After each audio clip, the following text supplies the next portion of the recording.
Experts and policymakers are deeply divided over how much to regulate companies working to develop AI technologies.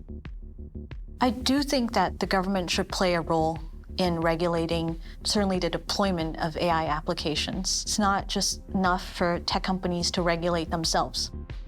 Most people would prefer that the private sector and the public sector have an informal agreement and work collaboratively without overburdensome government regulation, because the reality is that government regulation is not agile, and it often constrains the type of innovation that's going to be necessary for national security going forward. I would be more concerned at having a discussion with U.S. companies about where are you selling this artificial intelligence. That's the kind of discussion I think that should be taking place with our tech companies. And my suspicion is it's not happening.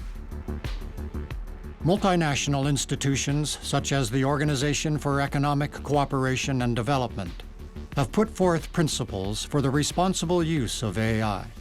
But there is concern that no tools exist to enforce these axioms. All firms in those countries, when they utilize AI, when they utilize data, should follow ethical business practices that are agreed upon by many countries. And that's a good thing. And principles often lead to rules. I don't have optimism that they will be implemented simply because we said they should be. I think it's going to take building different forms of power to sort of force the implementation of these principles. It will take things like waiving trade secrecy for some of these critical systems so that we can examine them and validate them.